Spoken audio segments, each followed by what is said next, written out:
ងផ្ដល់ព្រះគុណមកលួខ្លួនខ្ញុំមិន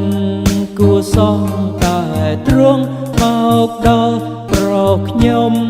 ឲ្យរួចបាបធំតែខ្ញុំស្គាល់ព្រះដែលខ្ញុំបានជឿតាម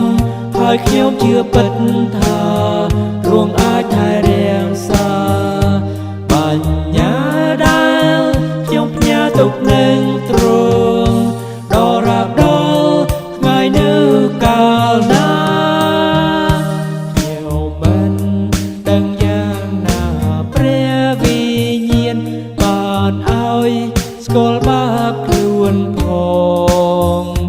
រួចឲ្យឃើញព្រះយេស៊ូវជាស្ពានឲ្យបានជានឹងព្រះអង្គតែខ្ញុំស្គាល់ព្រះដែលខ្ញុំបានជឿតាមហើយខ្ញុំជឿពិតថាទ្រង់អាចថែរក្សាបញ្ញាដែលខ្ញុំផ្ញើទុកនឹងទ្រង់ដល់រាបដល់ថ្ងៃនៅកាលណា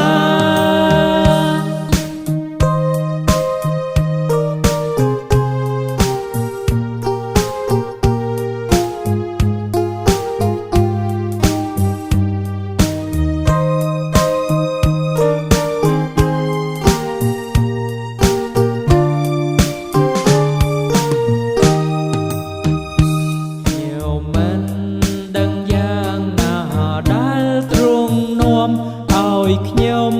ខ្វល់ចិត្តជឿបានឬពី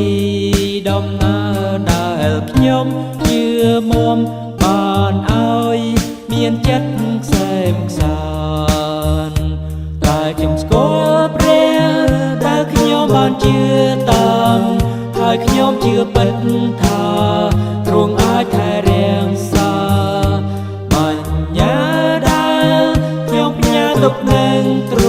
ង់ដល់រាបដល់ថ្ងៃនៅកាលណា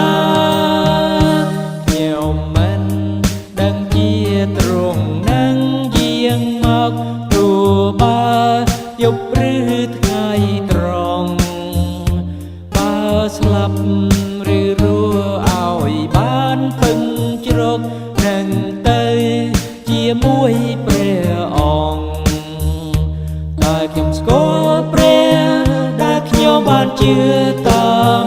ហើយខ្ញុំជឿពិតថា